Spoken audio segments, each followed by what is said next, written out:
Hello viewers, I doctor SBK Lal welcome you all in my YouTube channel. मेरे YouTube channel में आपका बहुत बहुत स्वागत है। अगर आप इस चैनल पर नए हैं तो चैनल को लाइक शेयर और सब्सक्राइब करें ताकि विभिन्न विषयों से संबंधित जो वीडियो मैं डालते रहता हूं आप तक पहुंचे। इससे पहले हम थोड़ा सा रिकैप ले लेते हैं। आज हम आपके लिए लेकर के आए हैं बायो सावर्ट लॉ और इसका जो एप्लीकेशन होता है। तो एप्लीकेशन कौन चीज़ के लिए, तो एप्लीकेशन जो है circular loop of radius R के लिए हम निकालेंगे मैग्नेटिक फील्ड।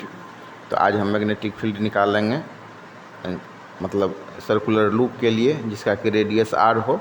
और उससे पहले थोड़ी सी चर्चा करेंगे बायो सावर्ट लॉ का। इससे पहले के कक्षा में हम लोगों ने सीखा ऑर्स्टेड ऑब्जर्वेशन का। ऑर्स्टेड का एक्सपेरिमेंट क्या है, उसने देखा कि अगर कोई कंडक्टर से होकर के धारा बह रही है तो वो कंडक्टर के चारों ओर एक इलेक्ट्रिक फील्ड, ये मैग्नेटिक फील्ड पैदा हो जाता है। और उन्होंने फिर धारा की दिशा में परिवर्तन कर दिया तो फिर देखा कि जो मैग्नेटिक फील्ड का दिशा भी परिवर्तन हो गया। तो ये हो गया हमारा ऑर्स्टेड ऑब्जर्वेशन। उसके बाद आते हैं Biot Savart law. Biot Savart law में हम देखेंगे कि अगर हम कोई करंट एलिमेंट DL लिए और जो एक कंडक्टर, सबसे पहले एक कंडक्टर लिए जिससे होकर के कि I धारा बह रही है, और उसमें अगर हम एक करंट एलिमेंट DL लिए तो फिर एक पॉइंट P पर हमारा जो इलेक्ट्रिक फील्ड होगा उसका मान हम बायोट सावर्ट लॉ से ज्ञात करते हैं। तो we may say that according to Biot Savart law the magnetic field DB at a point P due to current element is current element.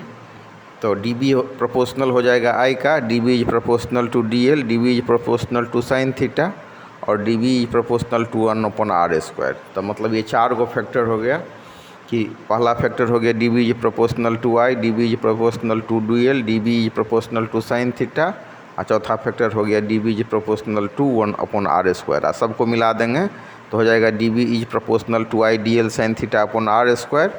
और फिर एक कांस्टेंट k से गुना करने पर ये इक्वल होगा। तो इस हिसाब से हम लिख सकते हैं DB बराबर k I DL sine theta upon r²। और जब k का वैल्यू μ0/4π हो तो इस हिसाब से ये हो सकता है DB बराबर μ0/4π I DL sine theta upon r²। अब इसके बाद ये बायोट सावर्ट लॉ का हम एप्लीकेशन इसका जो है बायोट सावर्ट लॉ से हम ज्ञात करेंगे। एक लूप लेंगे जिसका कि रेडियस r है। तो according to Biot Savart law we may know DB is equal to μ0/4π I DL sine theta upon r²। तो we may write according to this law the magnetic field due to a current element DL carrying current I at a point P at distance r। तो मतलब हम अगर current I flow हो रहा है, current element DL लिए, तो point P पर जो हमारा पोटेंशियल इलेक्ट्रिक मैग्नेटिक फील्ड होगा वो मैग्नेटिक फील्ड हो जाएगा μ0/4π I DL sine theta upon r²। अब यहाँ पर μ0 हो गया परमिटिविटी ऑफ फ्री स्पेस, और theta is the angle between DL and R। ये समझ लेने के बाद अब हम एक जो तार है उसको हम लूप का शेप दे देते हैं। तो उसके चलते मैग्नेटिक फील्ड हम निकालते हैं। जब वो लूप का शेप दे देते हैं तो लूप का शेप देने के बाद हम R रेडियस इसका ऐसा मतलब इसका साइज है जिसका रेडियस R हो, तो सेंटर O पर हम निकालेंगे मैग्नेटिक फील्ड। तो यही हो गया application of Biot Savart law at the center of circular loop of radius r carrying a steady current I। तो इसको हम इसको निकालते हैं। तो ये निकालने के लिए क्या करना होगा, तो सबसे पहले हम एक कंसीडर करना पड़ेगा सर्कुलर लूप। अब सर्कुलर लूप कैसा, तो जिसका रेडियस r हो। ये कितना करंट कैरी कर रहा है, तो करंट I कैरी कर रहा है।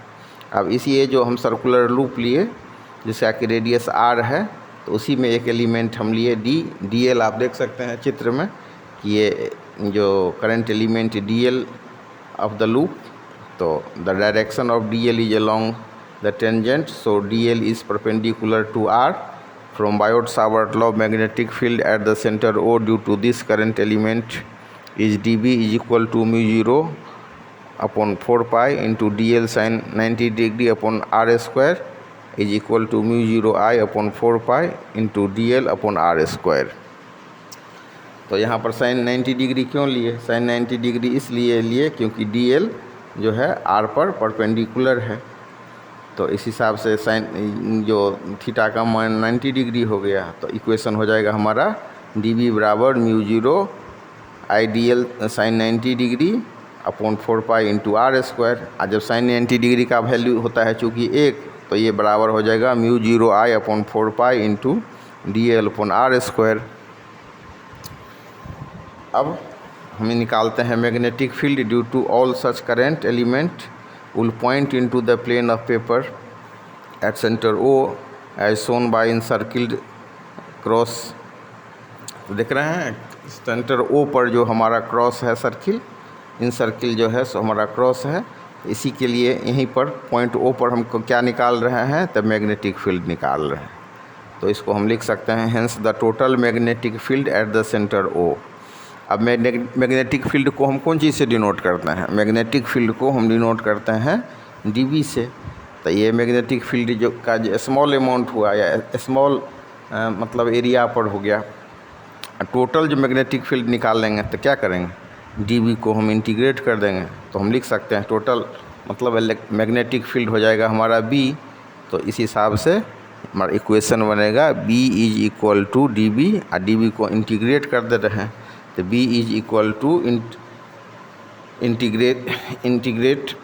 Integration of dB। अब इसको इंटीग्रेट इसको ये किसके बराबर हो जाएगा? तो it will be equal to integration mu0 I upon 4 pi into DL upon R square. अब इसको हम जो mu0 I 4 pi R square को बाहर निकाल लेते हैं, तो ये हो जाएगा हमारा mu0 I upon 4 pi R square integration DL is equal to mu0 I upon 4 pi R square into L will be equal to mu0 I upon 4 pi R square. अब ये L का वैल्यू हम अगर 2 पाई R दे देते हैं, तो इस हिसाब से हमारा बन जाएगा, ये टोटल वैल्यू निकल जाएगा B का। तो B will be equal to mu0 into I upon 2R। तो इस हिसाब से हमने मैग्नेटिक फील्ड प्राप्त किया और बायोट-सावर्ट लॉ को समझा। फिर से एक बार इसको समझ लीजिए कि according to Biot Savart law the magnetic field due to a current element DL carrying current I at a point P at distance R from it is given